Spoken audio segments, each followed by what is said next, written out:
Alas 5 Gs na, 1 Western Visayas na. Alas 5 Gs na, 1 Western Visayas na.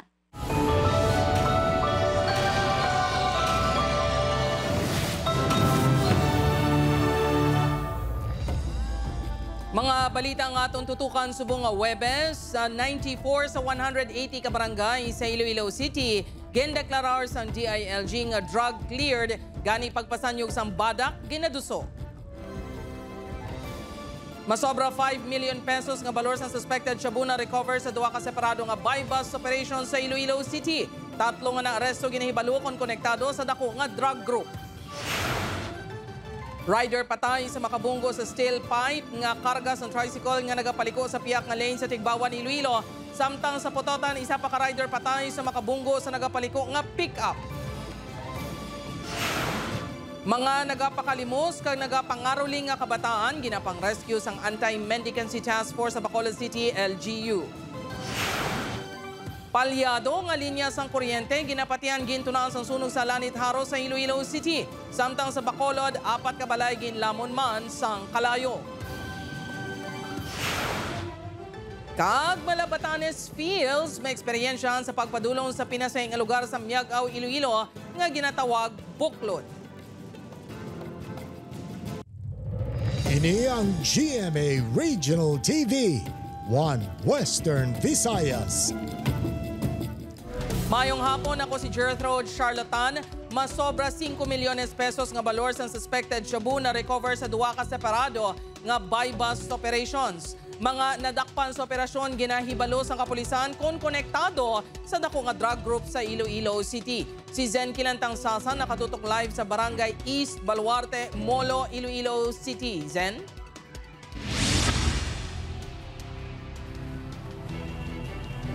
Jert, mas ginpasanyog pa sang Iloilo City Police Office ang kampanya kontra iligal nga droga sa dinduha ka mga dalag kong operasyon ang ginpatigayon sa mga operatiba. Binulto nga sa siyas ang suspected shabu ang na-recover sa Molo Police sa ginkasa nga anti-illegal drug operation diri sa Barangay East Timawa, Molo. Nadakpan si Limuel Hermano alias Bulldog nga residente sang Rizal, Palapala City proper. Base sa monitoring sang kapulisan, si Hermano ang nagasupply sang illegal nga droga sa syudad. 14 ka plastic sa siyas ang ginapatihan shabu ang nakumpiska sang operatiba nga ginabanta nagabalor sang 3.4 million pesos. Ang ginaobra niya, kada drop niya, ginapicturan niya, kag isend sa iya mga parokyano or sa buyer nga dira kuhaon dampi. Kag ang iya ni nga source is halin pagid sa BGMP, giluan niya man dayon nga ang nagasugo lang sa iya is si alias Asyong. Kag ang isa pagid niya nga ginakuhaan si alias Choco. Ginahimo bodigero si Hermano bangod wala pa ini nakaagi preso kag madamo sang kilala sa syudad. Arestado man Sanday Lindy Magalios kag Mark Vidal sa ginkasa nga buy-bust operation sa Barangay Mulye, Lunes City proper kahapon. Na-recover sa operatiba gikan sa Police Station 1 ang 275 grams ng suspected shabu nga nagabalor masobra 1.8 million pesos. Ginahibalo na sang kapulisan kung konektado sa dako nga drug group sa Iloilo City ang mga arestado. Samtang 94 pa lang sa 180 ka mga barangay sa syudad ang nakalabot sang drug cleared o kung drug free nga status sa datos ng Iloilo City DILG. Kung lantawon, mataas ang porsyento sa mga barangay sa syudad nga hindi pa drug cleared. Apang suno sa ahensya, wala ini nagapatimaan nga nagaduging ang illegal nga droga sa sining nga mga barangay. Nagapangunang rason sini ang kakulang sa mga kinahanglanon nga dokumento. Apang ginapahanumdum sa gihapon sang DILG sa mga barangay nga pabaskugon ang kampanya kontra droga. Siyempre, highly urbanized city, budlay gid siya. Lain ang situation. Kag there are people, actually, that's why nga sige baligyanay kay may gabakal.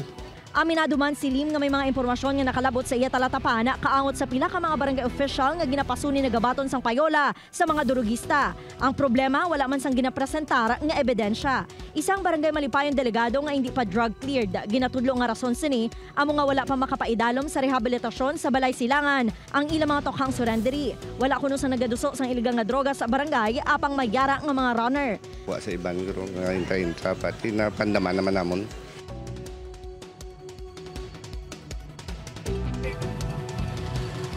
Jert, ginapaalerto man sang kapulisan ang mga logistics company nga siguraduhon nga wala sa mga kontrabando nga makalusot bangod ini ang bago nga modus sa mga durugista. Jert? Madamo gid nga salamat sa update, Zen Kilantang Sasa. Mga kapuso, abiso, sensitibo ang video nga inyo makitaan sa sininga balita. Rider patay matapos makabunggo sa steel pipe nga karga sang isa ka angkar-angkar sa Tigbawan, Iloilo. Samtang sa Pototan, isa ka menor de edad patay matapos makabunggo sa pick-up ang ginamaneho sini nga motorsiklo. Si John Sala nakatuto. Nagatabok sa dalan ng ininga angkar-angkar kargang steel pipe sa bahin sa Barangay 6 Tigbawan, Iloilo sa hinali lang ang may motorsiklo nga nagaharurot ang dalagan nga nagbunggo sa steel pipe. Sa sobra kabaskog sang impact, nagtabog sang pila ka metros ang rider. Ang motorsiklo sini nagbunggo pa sa isa ka pick-up. Ginkilalang rider kay alias Alex nga padulong kuntani sa syudad sang Iloilo. Samtang ang driver naman sa angkar-angkar ang ginkilala kay alias Denmark nga maliko naman sa piyak nga lane. Ang motor nga ginadriveran sa biktima, nagkuan siya, nag-overtake siya sa nakadulog nga jeep na dito sa blindside sila. Di timing kitang laba ang punta sa GI pipe, nalabot sa gid. Makitaan sa CCTV footage nga tuman kadasig ang padalagan sang rider kag iniman ang nagagwa sa investigasyon sang kapulisan. Gindala pa sa ospital ang rider apang gideklarar nga dead on arrival. Wala naman matabangan ng minor de edad nga lalaki ginkilala kay alias Joshua, 17 anyos, ang makabunggo nga namaneho nga motorsiklo sa naga-U-turn nga pick-up. Napilasan pa ang kasininga si alias Jody nga padayon pa ang ginabulong sa karon sa ospital. Alis siya sa slow lane, nag-execute siya U-turn. Samtang nag-execute siya U-turn, siguro ang mga bata nag-overtake pa sa sobra makadasigod sa ilang motor. Ay, pag-igol ang ilang motor sa ulo sa talakyan. Patal nga pila sa ulong na angkon ni alias Joshua. Wala sang suksok nga helmet ang mga biktima kag wala pa sa mga driver's license ang maaksidente. Temporaryong nahilway ang driver sang pick-up nga si alias Eman matapos maglapse ang reglementary period. Padayon pa nagapakikangot ang kapulisan sa pamilya sa mga biktima kung magapasaka sang kaso. Upod kay Hans Desierto, John Sala. 1 Western Visayas. Para sa dugang mga balita sa Bacolod City kag pila ka lugar sa Western Visayas, mangin kaupod ta si Eileen Pedreso. Lynn?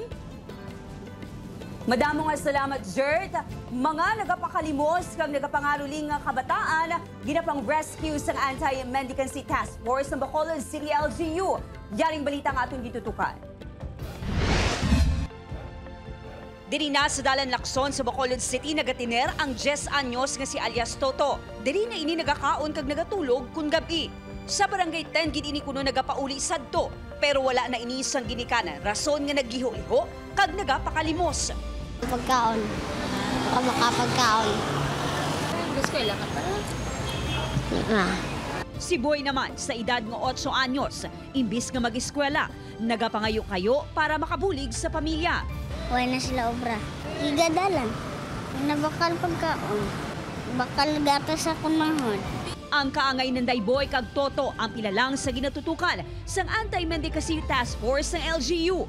Nagalibot subong ang rescue teams agud magpangsikop sa mga kabataan kag mabalik sa ila mga ginikanan. Daw kapalapit si Christmas, damo kabataan nga sa dalan because syempre nagapangaruling. So hindi tama na tod sila maibitar nga i-do away nga hindi pagtagaan attention because nga hazardous man kag risky man na sa ila. Ginpang rescue man ang kabataan nga nagapangaruling kag nagapangalimos sa pampubliko nga mga lugar.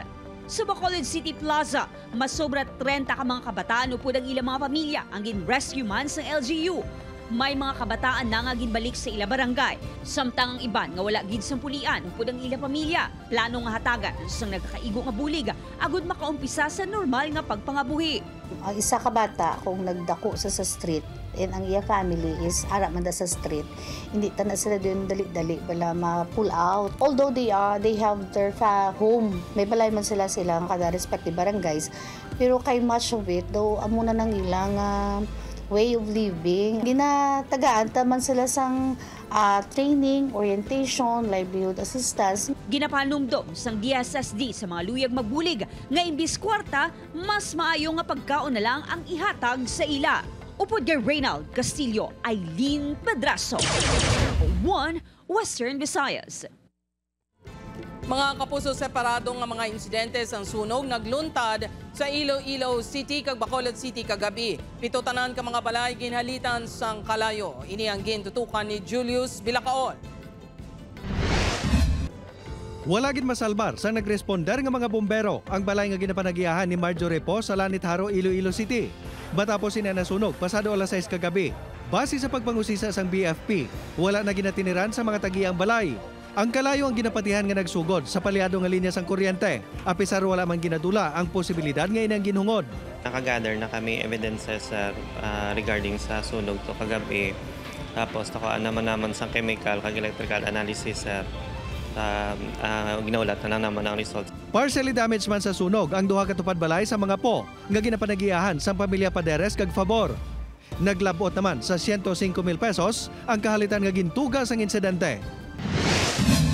Sa Bacolod City, 6 ka mga pamilya ang nawadaan sang puluyan sa sunog sa barangay Pahanukoy alas 8:25 kagabi.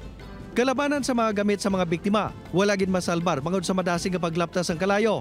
Ang resulta, 3 ang totally gutted nga mga balay, samtang 1 ang partially damaged. Masobra 229,000 pesos ang danyos nga ginbilin sa sunog, nga posible nagalin sa napabayaan nga nakasaksak nga laptop suno sa BFP. Ongoing pa nga ito nga investigation, no? But initially, ang na-identify natin nga cause of fire sa sining nga sunog is the overheated home appliance, no? Bali, ang laptop ni siya nga naga-charge, no? O kung nabilin pa nga nagasaksak. Julius Bilacaon, 1 Western Visayas.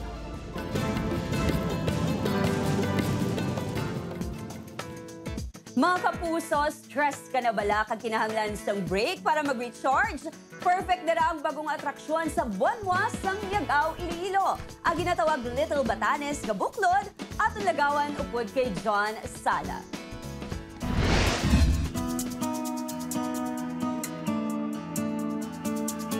Preska nga hangin, matahom nga palibot, kag malinong nga perfect para sa mga luyag nga mag-relax. Sa una nga paglantaw daw kasubo nga yara ka sa Batanes, apang kabalubala ka mo nga ang ini nga malaparaiso nga kabukiran, naamtang sa banwasang Miagaw, Iloilo. Masulusobra isa ka oras lang nga biyahe halin sa town proper sang Miagaw. Imo na malapot ang lugar. Wala ka na gani kuno sang pangitaon pa sino sa mga nagabisita dire bangod ginapalibutan ka sang katahom. Medyo makapoy lang galing magsaka sa peak. Apang daw kasubo nga nagakadula ini sa tion nga makita mo na ang 360 degrees view.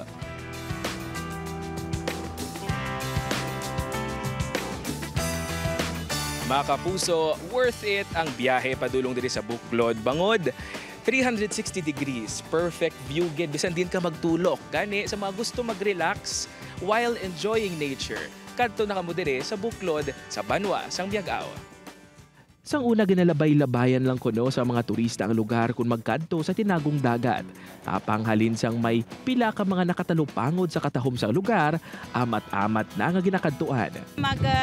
Kadto di dya sa aman nga tourist spot para ma-experience man ninyo. Kaya kung di dyan kamo sa babaw, makita nyo na ang mga manami nga view sa ubos. Ang pamilya ni Jomel, ginpili nga diri magpaliwaliwa sang nakatsyempo. Perfect kuno ang lugar para sa mental health. Pagkabot ko dyan do, nakarelax lang ako.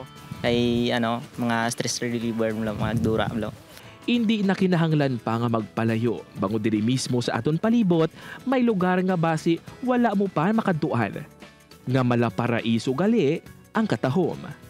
Mga kapuso, kadto na kamo diri sa Buklod sa Banwa sang Miagaw. Upod kay Hans Desierto, John Sala. 1 Western Visayas. Ini ang GMA Regional TV, 1 Western Visayas. Mga vendor sa Arevalo nagalaom nga mas mapadasig pa ang ila pagbalik sa ginaubra nga public market. Kagutok sang trapiko isa sa mga problema sa pila ka mga ginapatukod nga merkado sa syudad. Ini ang gintutukan ni Julius Bilacaol. Masobra na duha ka tuig nga nagapwesto sa gym sang distrito sang Arevalo ang mga miyembro sang Arevalo Public Market Merchants Association. Humalin sang ginpatigayon ang redevelopment sang merkado sang 2022. Dire, suno sa presidente sang asosasyon, daw mas maayo pa ang ila kahimtangan tungod antes sila ginsaylo. Madamo na sang guba sa merkado. Kung sa kita, hindi man kuno sila mapierde. Apang sang nahisayran nga tigaylo subong nga tuig. Posible sa katapusan pa nga quarter sang 2025 sila makabalik sa merkado. Nagalaom ang mga ini nga mapatemprano ang ila pagbalik. Suno sa ila kami ko noong pinakauna nga matapos mo, kaya daw gamay na lang kulang. Baliskad naman din ang sitwasyon sa pila ka vendor sa temporary stall sa Lapas Public Market.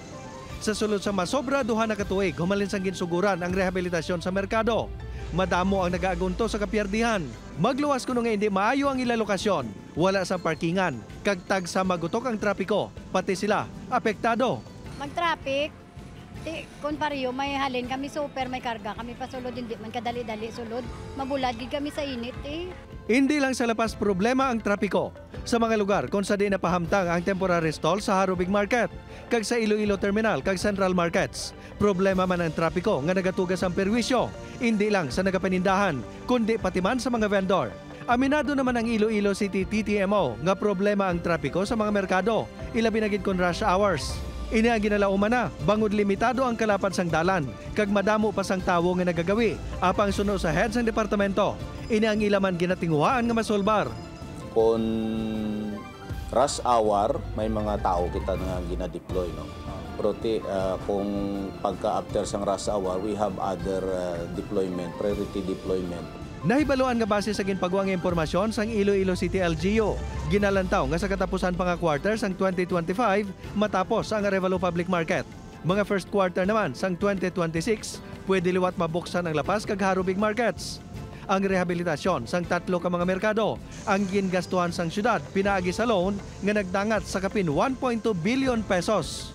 Upod kay Cirilo Rendoque, Julius Bilacaol, 1 Western Visayas. Liwat nga nagbugas ng aso nga may upod nga abo ang Mount Canlaon base sa 24 oras nga monitoring sang PHIVOLCS. Halin naman sa 23, nagdubo sa 22 ang numero ng volcanic earthquakes. Wala naman sa nakita nga seismic activities ang PHIVOLCS. Magluwas sa ashing events. Nagikan gihapon sa craters ng bulkan ang mga abo nga nagaupod sa aso nga ginabugas sini kung sa yuron wala sang magmatic activity sa sulod sang bulkan nga nagapabilin sa alert level 2.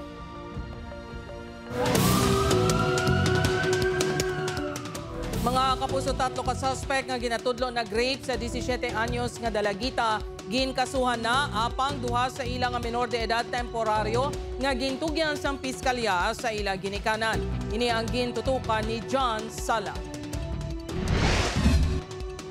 Napasahan na sa Santa Barbara PNP ang kaso nga rape in relation to RA 7610 o kung child abuse batok sa 3 ka mga suspek agad kilala kadi alias Marvin, 17 anyos, alias Junjun, 16 anyos, kag alias Toto, 21 anyos. Si alias Junjun kag si alias Toto ang magpakaisa. Ang 3 ginatudlo sa 17 anyos kasi alias Maria nga naghimulos sa iya sa maligwin nga bahin sa barangay Bulong Este, Lunes ang hapon. Na-file na nato ng case kagabi, no? Siguro mo nadala siya sa mga 6 to 7 p.m. kagabi. Na-file na nato ng rape, no, against the suspects. Una nga yara sa pag-inakop sa Municipal Social Welfare Development Office ang Santa Barbara ang 2 ka mga minor de edad nga suspek kag ang biktima apang nagdesisyon ang piskalya nga i-turn over ang mga ini sa ilang mga ginikanan. After na-file ng case, ang 2 ka minor in-release siya sa prosecutor's office sa parents. For the meantime. Kinako naman ni alias Toto nga nag-upnay sila inom-inom ni alias Maria kag alias Junjun. May natabo kuno kay alias Junjun kag alias Maria kag sang tuyo sini nga magbulos nagpangindi kuno ang biktima. Ako ta sir kaya gagambasa ko niya hindi pa kaisa bibla nga duwa. Nagambasa nga kas ikaw matukas ginanda ko Paglanta ko nagambalang bayan nga ambal na hindi tapon sa imo gusto ko ya si Marvin. Tigin chatan niya si Marvin ang ginapangita. Kaya mo to sir. Way pa sir? Nakato sir. Balikin tawag ni ginchatan ni Jongjong nga amo to nga makadto nga siya nga ginapangita. Tiyan mo din to sir. May tabo. Dugang pa ni alias Toto antes ang insidente, makapila ka beses na nagpadulong sa nasambit nga lugar ang mapamatanon para mag-inom-inom. Matapos yung insidente si alias Toto nagdala kay alias Maria pasaka kag nagbulig nga makapauli. Ginpangidwala man sini ang unang akusasyon nga ginbutangan sang 3 sang bulong ang ilimnon sang biktima. Upod kay Hans Desierto, John Sala, 1 Western Visayas.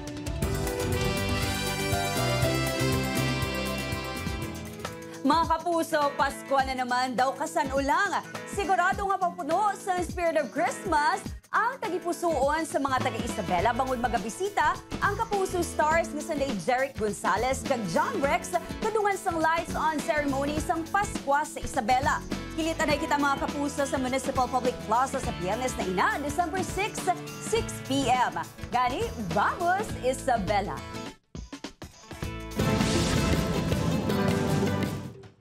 Ginkondena ang Boy Scouts of the Philippines ang pagpanglingling kag pagkuha pa sang video sa isa ka manunudlo nga taga Bingawan Iloilo sa kasubong sini nga manunudlo nga taga Ahoy Iloilo samtang nagapaligo sa makeshift CR sa Provincial Boy Scouts Jamboree sa Banwa sang Kalinog. Sa ginpagawa nga statement sang organisasyon, nagapakigangot na sila sa otoridad para sa maid-id nga investigasyon sa insidente. Nahibaloan nga ang maestro nga suspect ang nagpanglingling kag nagkuha pa sang video sa maestra. Masobra 700,000 pesos nga balor sang suspected shabu nga nagabugat sang 110 gramo ang na-recover sa bypass operation sa barangay Villamonte, Bacolod City kahapon. Ginaaristo sang katapos ang Bacolod CDEU ang 6 ka mga suspect nga natabuan sang ginpatigayon ang operasyon. Magapangatubang ang mainis ang kaso nga paglapas sa Republic Act 9165 o Comprehensive Dangerous Drugs Act of 2002. Ginakabig sa 3rd Infantry Division sang Philippine Army nga isolated case ang insidente nga pagpangluthang patay ni Sergeant Charlie Labihit sa upod sini nga si Corporal Arnold Sumaribos sa sulod mismo sang ila kampo sa Sipalay City samtang nagasilibrar sang kadlawan sang ila kaupod man nga soldado. Hugot nga ginaimbestigaran kung paano nakapatigayon sang pag-inom-inom sa lugar bisan pa nga ginadumilian ini. Magadepende sa resulta sa investigasyon kung ano ang kaso administratibo ang ipasaka bato kay Labihit magluwas sa kaso nga homicide nga atubangon sini suno sa militar. Ini ang GMA Regional TV, One Western Visayas. Mga kapuso, Nobyembre 17 sa nangin epektibo ang pagpatuman sa daily wage increases nga 33 tubtob 40 pesos para sa mga nagatrabaho sa pribado nga establishmento kag 1,000 para sa domestic workers sa Western Visayas. Apang ginatagan sa Doli 6 ang tsansa ang mga employer nga mag-comply rason nga wala pa sang ginapatigayon nga actual inspections. Pagkatapos ng 1 ka bulan, mangin istrikto na ang ahensya kag kun mapamatudan nga wala nagpatuman ng employer sang naaprubahan nga daily wage increase, sarang inipasakaan sang reklamo nga non-implementation of wage order or non-payment of the wages. Pwede gid magreklamo ang mga minimum wage earner nga empleyado sa pinakamalapit nga DOLE office o kung online agod makapatigayon sang verification ang ahensya. We call them here in the office kung maaari ba silang makausap at bigay before we will file complaint against them. Usually, non-implementation of the wage order or non-payment of wages. So, kaya nga natin binibigyan sila ng time to comply with it. Should there be any complaint filed before our office, then we will subject for inspection that establishment.